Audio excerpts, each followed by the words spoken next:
That was Corporal Thomas Doyle of Detroit, Michigan, 21 years old. Doyle is invented, but on the night of the 15th of August, 1943, on an island called Kiska, he could have been. One thing first, because it matters. The landing was real. The fog was real. The dead were real. Nearly 100 Allied soldiers and sailors at an island where no enemy remained. Doyle, the men beside him, and the testimony you are about to hear are invented. The story uses the historical record. It does not pretend to be the record. 34,000 American and Canadian soldiers stormed Kiska, expecting 5,000 defenders. They found fog. For 2 days inside that fog, they fought something anyway. The files explain the shooting: fear, weather, nervous men. What the files could not keep is what those men heard. One rifleman, before a board of inquiry 3 weeks later, tried to put it on the record. They keep asking me who fired the first shot. Major, I can't answer that. Nobody can.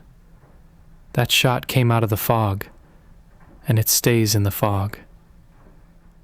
But I can tell you who answered first. When the voices started, out past our line, somebody broke standing orders and called back into that fog.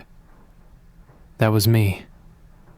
He said my name, and I answered him. Write that down. Whatever else this board decides, write that down first. We came ashore the morning of the 15th of August, 7th Division. I'd turned 20 on the crossing. The division had taken Attu in the spring, and the men who'd been at Attu didn't talk about it, and that told us plenty. They said 5,000 Japanese were dug into Kiska. We'd been shelling that rock for weeks. The ramp goes down, and I'm in the surf to my belt, and the world is gray. Not dark, gray. You can see 5 men either side of you, and after that, nothing ever again. And nobody is shooting at us. You'd think that was the good part. It was not. A quiet beach is a beach where they're waiting. We went up that beach, waiting to die, and the island just let us come. All that first day, we found the places they were supposed to kill us from. Gun pits sighted down on our beach. Empty. Tunnels going back into the rock. Empty. Rice gone hard in the bowls, boots in rows. Somewhere off in the fog, a dog was barking. One dog, all day. They'd left the dogs. Every man had the same thought, and nobody said it out loud. They're not gone. Nothing this ready leaves.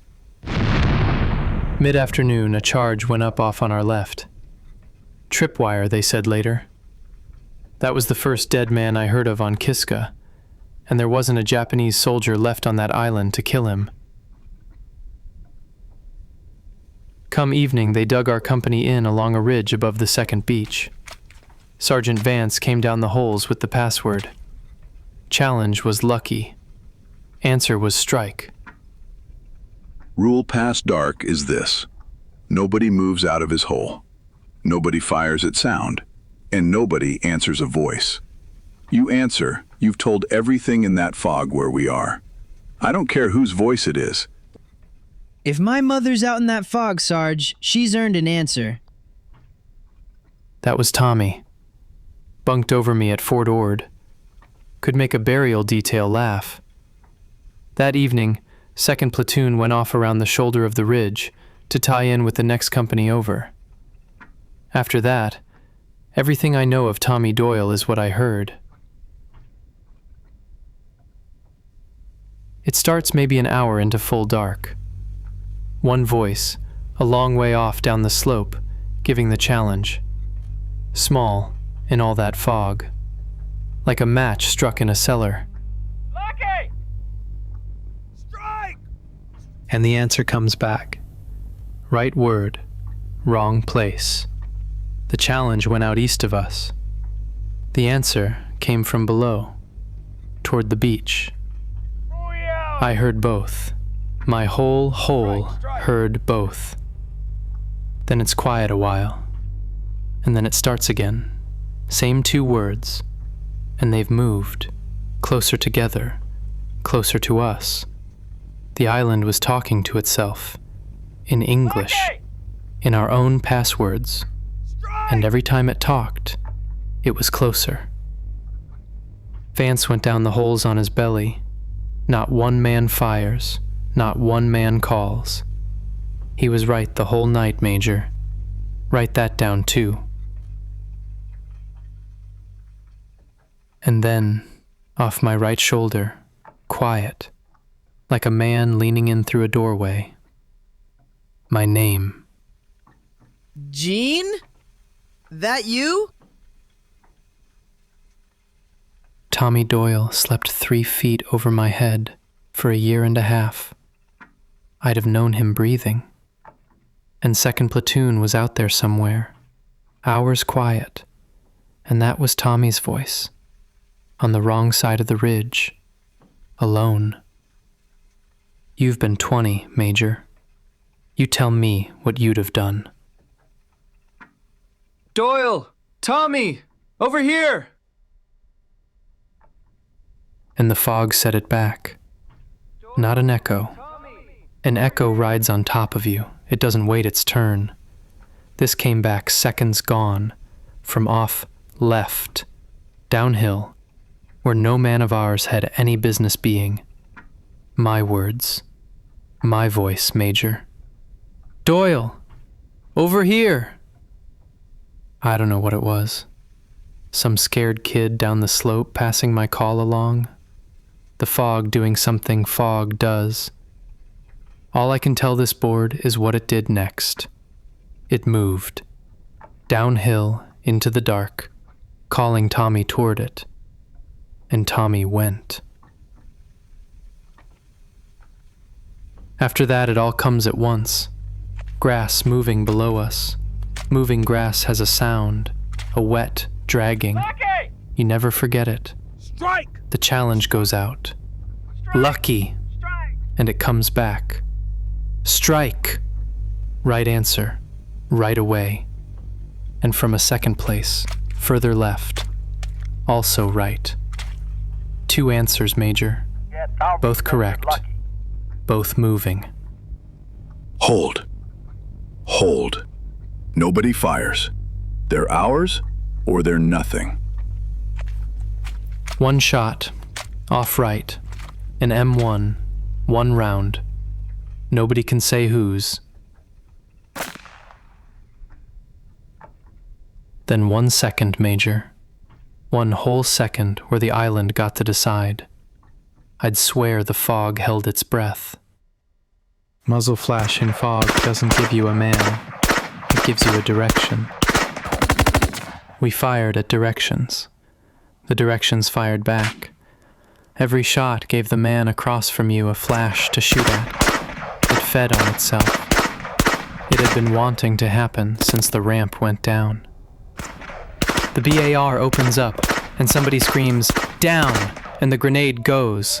And after the grenade, there's no directions anymore. There's everywhere. I'm shooting too, Major. Understand me. Hold your I'm on fire. the lip of my hole, Hold your firing fire. at flashes like everybody else. And under it all, you can hear the voices going down. Men yelling the challenge. Men yelling names. And the fire just eating them. The right word never stopped 1 bullet that night. Nothing you could shout was different from noise. Captain! Captain Reese! My name came out of that Ceasefire! fog twice It's more us! that night. It's us! Once in the worst of it. Once after, Gene! when it had fallen off to single shots, when a voice with holes in it called Gene from down the slope, and Sergeant Vance put his hand on my back and kept it there. I did not answer the 2nd time.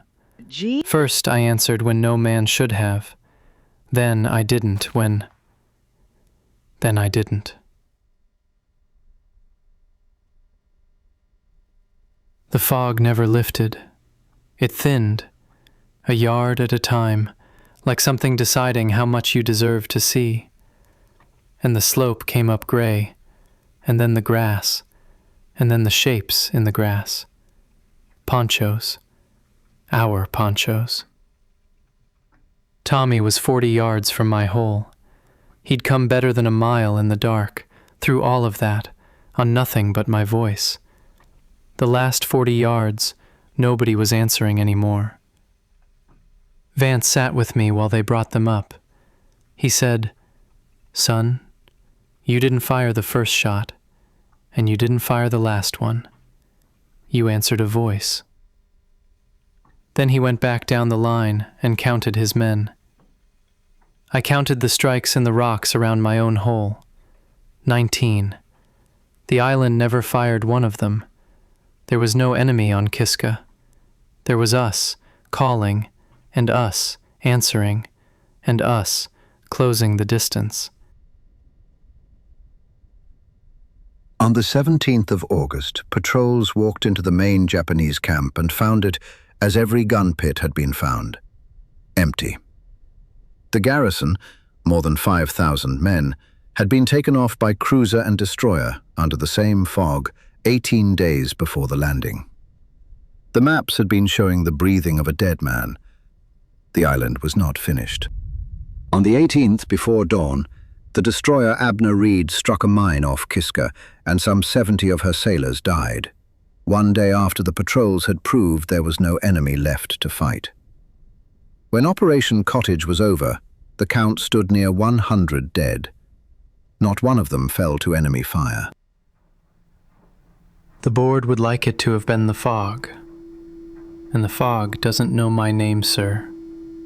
But I'll sign whatever gets these men their verdict. The island was empty. That's the finding. Then tell me one thing before you sign it. If the island was empty, what was it that waited 5 seconds and moved off downhill before it gave Tommy my answer? Gene? That you? Private First Class Eugene Merrick is invented. His Board of Inquiry is invented. The dead of Operation Cottage are not. Nearly 100 men, lost to friendly fire, to mines, to the sea and the cold, at an island where no enemy remained. This story is told around them, out of respect, from the gap the record leaves. Kiska is uninhabited today. The wind goes over the gun pits, and the fog still comes in off the water the way it did on the 15th of August, 1943. Nothing is left on Kiska to answer a voice in that fog.